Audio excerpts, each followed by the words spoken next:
गणपति बप्पा मोरया। आप सभी को गणेश चतुर्थी की हार्दिक शुभकामनाएं। आज गणेश चतुर्थी के शुभ अवसर पर सुनिए गणपति भगवान की कथा और चौथ माता की कथा, क्योंकि चतुर्थी तिथि के दिन भगवान गणेश और चौथ माता की पूजा का विधान है, इसलिए आपको दोनों ही कथाएं सुननी चाहिए। साथ ही वीडियो के लास्ट में आप चौथ माता की आरती भी सुनेंगे। अगर ये वीडियो अच्छी लगे तो प्लीज़ लाइक जरूर कीजिएगा। पौराणिक कथा के अनुसार एक समय की बात है, एक गांव में एक भाई बहन रहा करते थे। बहन का नियम था कि वो अपने भाई का चेहरा देखकर ही भोजन किया करती थी। उसका रोज का यही नियम था, जब तक वो अपने भाई का चेहरा ना देखे तब तक वो भोजन नहीं करती थी। इस तरह समय बीतता रहा और उस लड़की का विवाह हो गया। अब भी वो हर रोज सुबह उठकर जल्दी जल्दी अपने घर का काम समाप्त करके अपने भाई का मुंह देखने के लिए उसके घर जाया करती थी। एक दिन रास्ते में जब वो जा रही थी तो पीपल के पेड़ के नीचे उसने गणेश भगवान की एक मूर्ति देखी। तब उसने गणेश भगवान की मूर्ति के सामने हाथ जोड़कर कहा, हे गणपति महाराज, मेरे जैसा अमर सुहाग और मेरे जैसा अमर पीहर सबको दीजिएगा। ऐसा कहकर वो आगे बढ़ गई। जंगल की झाड़ियों के कांटे उसके पैरों में चुभा करते थे। अब उसका हर रोज का नियम था कि वो पीपल के पेड़ के नीचे स्थापित मूर्ति के आगे हाथ जोड़कर ही आगे बढ़ा करती थी। रास्ते में झाड़ियों के कांटे उसके पैर में चुभते थे तो उसके पांव से खून निकलने लगता था। एक दिन जब वो अपने भाई के घर पहुंची तो भाई का मुंह देखकर बैठ गई। तब उसकी भाभी ने उससे पूछा, तुम्हारे पैरों में क्या हो गया है? ये सुनकर उसने भाभी को जवाब दिया कि भाभी, रास्ते में जंगल की झाड़ियों के गिरे हुए कांटे मेरे पांव में चुभ गए हैं। उसकी भाभी ने जब ये बात भाई को बताई तो भाई ने अगले दिन कुल्हाड़ी लेकर रास्ते की सभी झाड़ियों को साफ कर दिया और इस तरह से कांटे भी साफ हो गए। भाई ने कांटों के साथ साथ पीपल के पेड़ के नीचे रखी मूर्ति को भी वहां से हटा दिया था, जिसकी वजह से गणेश भगवान क्रोधित हो गए और इस प्रकार उन्होंने क्रोधित होकर उसके भाई के प्राण हर लिए। उधर लोग जब उसके भाई को अंतिम संस्कार के लिए ले जाने लगे तब उसकी भाभी रोते हुए लोगों से कहने लगी, आप लोग थोड़ी देर रुक जाओ, मेरे पति की बहन आने वाली है और वो अपने भाई का मुंह देखे बिना नहीं रह सकती, उसका यही नियम है। तब लोगों ने कहा, आज तो देख लेगी पर कल कैसे देखेगी? रोज की तरह उधर जब बहन अपने भाई का मुंह देखने के लिए जंगल में निकली तब उसने देखा रास्ते की झाड़ियों और कांटों को हटाकर साफ कर दिया गया है। और जब वो हाथ जोड़ने के लिए पीपल के पेड़ के नीचे पहुंची तो उसने देखा कि वहां पर गणेश भगवान की मूर्ति भी नहीं थी। उसे थोड़ी दूर पर गणेश भगवान की मूर्ति पड़ी हुई दिखाई दे गई। तब उसने मूर्ति को उठाकर साफ करके उसे फिर से उसी जगह पर रख दिया और हाथ जोड़कर कहने लगी, हे गणपति भगवान, मेरे जैसा अमर सुहाग और मेरे जैसा अमर पीहर सबको देना। और इस प्रकार ऐसा कहकर वो लड़की आगे निकल गई। तब गणेश भगवान सोचने लगे, अगर इसकी नहीं सुनी तो हमें कौन मानेगा, हमारी पूजा कौन करेगा?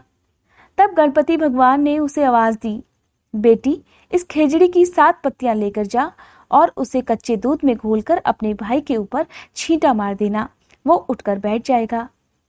ये सुनकर जब बहन पीछे मुड़ी तो उसने देखा वहां कोई नहीं था। फिर वो सोचने लगी कि ठीक है, जैसा सुना वैसा ही कर लेती हूँ। और इस तरह वो 7 खेचड़ी की पत्तियां लेकर अपने भाई के घर पहुंची। उसने देखा वहां कई लोग बैठे हुए हैं। भाभी बैठी रो रही थी और उसका भाई उन सब के बीच मूर्छित अवस्था में लेटा हुआ था। तब उसने सुनी हुई आवाज के अनुसार पत्तियों को नियम के तहत भाई के ऊपर इस्तेमाल किया और इस प्रकार पत्तियों के प्रयोग से उसका भाई उठकर बैठ गया। तब भाई बहन से बोला, मुझे बहुत ही गहरी नींद आ गई थी। तब उसकी बहन बोली, ऐसी नींद किसी दुश्मन को भी ना आए। और फिर उसने रास्ते की सारी बात अपने भाई को बता दी। तब से दोनों भाई बहन और लड़की की भाभी भी मिलकर गणेश भगवान की पूजा करने लगे और उनका व्रत भी रखने लगे। हे गणेश भगवान, जैसे आपने उस बहन की विपत्ति दूर की वैसे ही सबकी विपत्ति दूर करना और जो भी इस कथा को सुने उन सब के संकट दूर करना। अब सुनिए चौथ माता की कथा। पौराणिक कथा के अनुसार एक बार एक सेठ सेठानी थे। उनका एक बेटा और बहू भी थे। बहू सबको भोजन कराकर फिर स्वयं भोजन करती।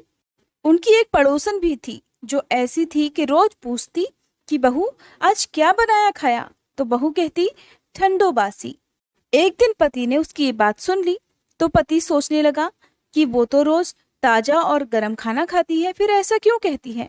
तो उसके पति ने ऐसा सुनकर विचार किया कि आज तो पकवान बनाकर जाएं, फिर देखते हैं कि मेरी पत्नी पड़ोसन से क्या कहती है। तब उसने अपनी पत्नी से कहकर तरह तरह के पकवान बनवाए और घर के सभी लोगों ने एक साथ बैठकर भोजन किया। भोजन करने के बाद उस दिन भी पड़ोसन ने पूछा कि बहू, आज क्या बनाया खाया। तो बहू पहले की तरह कहने लगी, ठंडो बासी खाया। सेठ के लड़के ने सोचा, हो न हो कोई बात तो जरूर है जिससे मेरी पत्नी रोज ऐसा ही कहती है। तो उसने एक दिन अपनी पत्नी से पूछा कि तुम रोज पड़ोसन को ठंडो बासी खाया ऐसा क्यों कहती हो, जबकि हम सबने तो एक साथ बैठकर आज कई तरह के पकवान खाए। तो उसकी पत्नी कहने लगी, हम सब जो खा रहे हैं वो हमारे बाप दादाओं की कमाई है। जिस दिन आप कमा कर लाओगे उस दिन मैं समझूंगी कि हम ताजा भोजन कर रहे हैं। अब एक दिन लड़के ने माँ से कहा कि माँ, मैं एक बड़े शहर में कमाने के लिए जा रहा हूँ। माँ बोली, बेटा हमारे पास तो इतना धन है कि खाए नहीं खाए जाएगा। तो माँ के मना करने पर भी बेटे ने खुद कमाने का दृढ़ निश्चय कर लिया। जाते समय अपनी पत्नी से कहने लगा, मैं जब तक कमाकर बहुत सारा धन लेकर ना लौट कर आ जाऊं तुम तब तक चूल्हे की आग बुझने मत देना। एक दिन चूल्हे की आग बुझ गई तो वह मन ही मन घबराने लगी कि कहीं मेरे पति पर तो कोई संकट नहीं आन पड़ा। जल्दी से पड़ोस में से आग लाकर चूल्हे में रख दूं, ऐसा मन में सोचकर वह पड़ोस में गई। वहां पड़ोसन चौथ माता का व्रत पूजन कर रही थी। पड़ोसन ने कहा, थोड़ी देर में आकर आग ले जाना। बहू ने पड़ोसन से पूछा, आप चौथ का ये व्रत क्यों करती हो, इससे क्या फल मिलता है।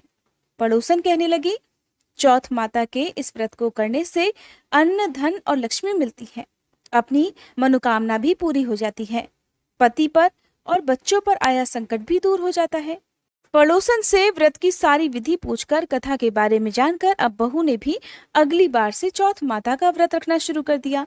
दीवार पर चौथ माता बनाई। उस दिन घी गुड़ का चूरमा बनाकर रात को चंद्रमा को अर्घ देकर भोजन किया। ऐसा करते करते बहू को बहुत दिन बीत गए। वो हर दिन अपने पति को याद किया करती। एक दिन चौथ माता ने बहू के पति को सपने में आकर कहा कि साहूकार का बेटा, तू जागे कि सोवे, तेरी पत्नी घर में तुझे बहुत याद कर रही है, घर जाकर उसकी चिंता दूर कर। तू दुकान खोलकर कंकु केशर का पगलिया बनाकर बैठ जाना, आज तेरा हिसाब किताब चुकता हो जाएगा। अब तो चौथ माता ने जैसा कहा वैसा ही हुआ। उसने जल्दी जल्दी घर जाने की तैयारी शुरू कर दी और गाड़ी भरकर धन दौलत लेकर साथ चल दिया। रास्ते में एक बड़ा सा काला नाग फन फैलाए हुए बैठ गया और कहने लगा, आज तो मैं तुझे डसूंगा, छोड़ूंगा नहीं, आज तेरी उम्र पूरी हो गई है। तब साहूकार के लड़के ने सांप से कहा, आज चौथ माता ने मुझे सपना दिया है, इसीलिए मैं अपनी पत्नी से मिलने घर जा रहा हूँ। वहां मेरी पत्नी मेरा इंतजार करते हुए बहुत चिंता कर रही है, मैं उससे मिलकर जरूर आऊंगा, तब तुम मुझे डस लेना। नाग ने कहा, तुम शपथ देकर जाओ तो मैं तुम्हें जाने दूंगा, अगर लौटकर नहीं आए तो मैं तुम्हारे घर आकर ही तुम्हें डस लूंगा। इस प्रकार नाग को वचन देकर साहूकार का लड़का अपने घर पहुंचा। वहां सभी से हंसी खुशी मिला और भोजन करके उदास होकर बैठ गया। उसकी पत्नी ने उदास होने का कारण पूछा तो पति ने नाग वाली बात बताते हुए कहा कि अगर मैं उसके पास नहीं जाऊंगा तो वो तो घर पर ही आकर मुझे डस लेगा। उसकी पत्नी बहुत चालाक और समझदार थी।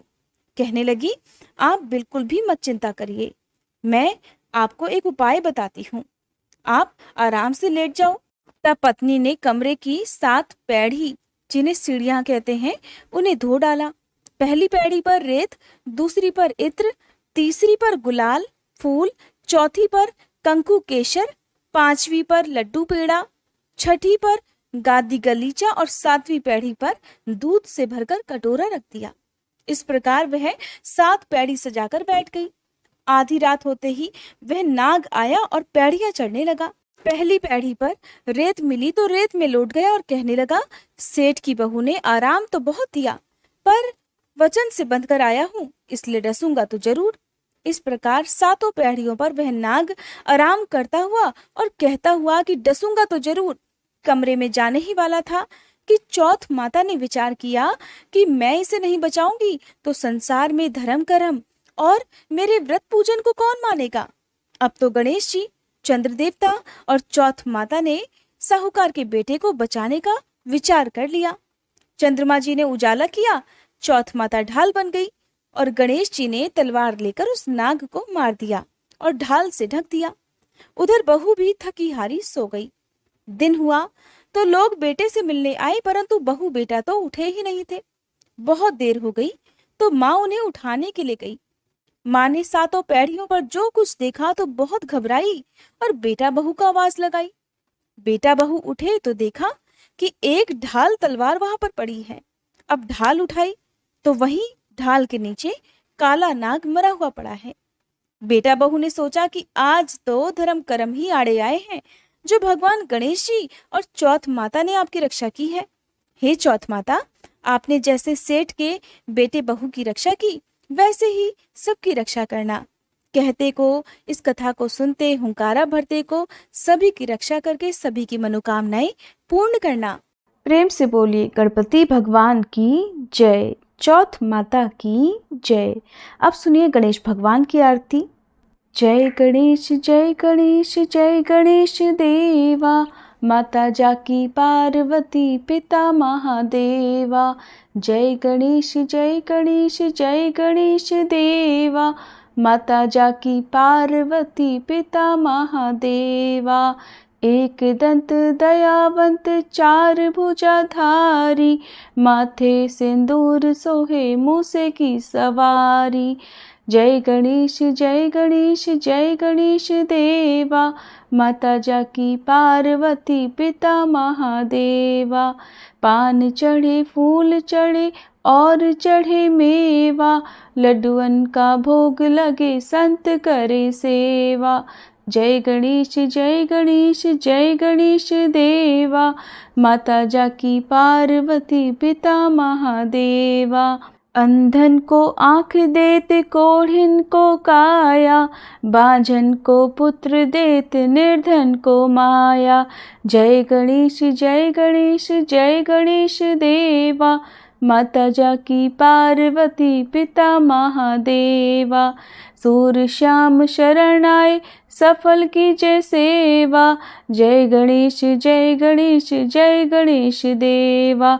जय गणेश जय गणेश जय गणेश देवा, माता जाकी पार्वती पिता महादेवा। अब सुनिए चौथ माता की आरती।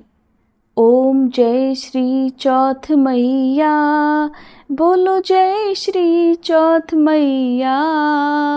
सच्चे मन से सुमिरे, सच्चे मन से सुमिरे, सब दुख दूर भया।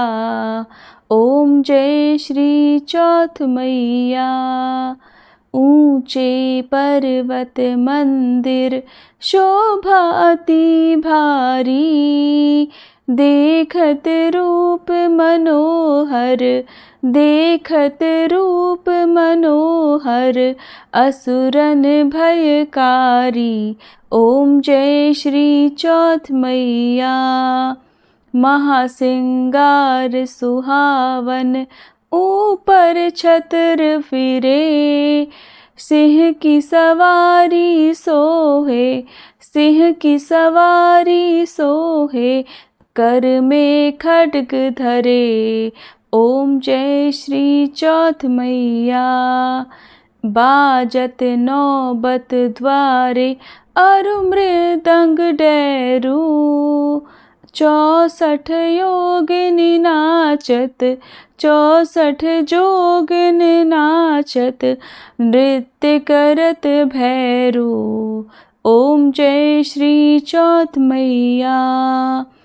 बड़े बड़े बलशाली तेरा ध्यान धरे, ऋषि और मुनि नर देवा, ऋषि और मुनि नर देवा, चरणन आन पड़े।